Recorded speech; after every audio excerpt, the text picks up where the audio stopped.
A sample of iron ore weighing 0.7 grams is dissolved in nitric acid. तो आपको बोला है कि आपके पास कोई ओर है जिसका मास है 0.7 ग्राम्स, जिसको हमने नाइट्रिक एसिड में डिज़ोल्व कर दिया है। ठीक है, इसके बाद इस सॉल्यूशन को हमने किया डाइल्यूट वाटर ऐड करने के बाद, and then sufficient concentrated aqueous ammonia is added, ताकि हम क्वालिटेटिवली प्रेसिपिटेट कर दें FeOH होल थ्राइस को। देखिए यहाँ पे क्वालिटेटिव प्रेसिपिटेशन का मतलब है कि कोई भी आयरन का लॉस नहीं हुआ है, मतलब Fe इज़ नॉट लॉस्ट, मतलब जितना आयरन आपने शुरुआत में लिया था उतना ही आयरन अभी भी रहा होगा।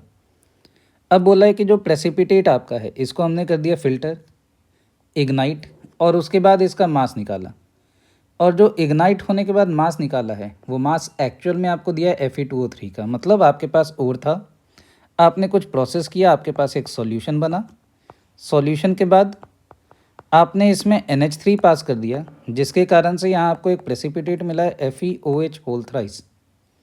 अब यहाँ पे बोला जा रहा है कि आपने इसको कर दिया है हीट, और हीट करने के बाद आपको मिला है Fe2O3। अब जो ये Fe2O3 मिला है ये आपको बोला जा रहा है कि इट इज़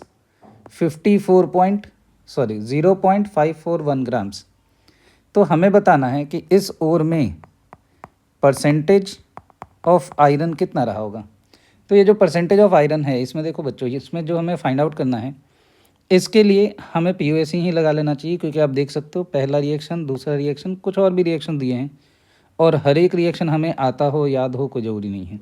लेकिन ये तो मैं पक्का बोल सकता हूँ कि क्योंकि हमारा कन्वर्जन क्वांटिटेटिव हुआ है, मतलब जितना आयरन यहाँ ओर में था वो सभी आयरन को हम यहाँ पे ला चुके हैं, तो हम POAC लगा के हम इसमें सॉल्यूशन निकाल सकते हैं। जैसे हम क्या बोल सकते हैं इस केस में कि जितना Fe यहाँ पे है वो पूरा Fe यहाँ और में भी होगा। तो चलिए डिटरमाइन करते हैं कि Fe2O3 में कितना Fe है। तो सबसे पहले तो आप निकालेंगे मोल्स ऑफ Fe2O3। तो जो आपका मोल्स है Fe2O3 का, ये कैसे निकालेंगे आप, given mass 0.541 divided by molar mass. देखिए आयरन होता है 56, तो 56 इंटू 2 112, और 16 तिया 48, ये 160 आ जाएगा टोटल। तो इसका मोलर मास आपका है 160, तो डिवाइडेड बाय 160 आप लिखोगे यहाँ पे। इसको ऐसे ही रहने दीजिए, इसको आपको कट नहीं करना है। यहाँ पे जो आयरन आपके पास है Fe, ये हम क्या बोल सकते हैं कि अगर हमारे पास Fe2O3 है तो हर एक Fe2O3 में दो दो आयरन के पार्टिकल हैं या दो दो आयरन के एटम्स हैं आपके पास। तो हमारे पास मोल्स ऑफ आयरन निकल जाएगा which will be 2 into 0.541 divided by 160। Clear है। अब हम अगर आयरन का मास निकाल लें तो जितना मास आयरन का यहाँ पे होगा वो सब मास ओर में से ही आया है।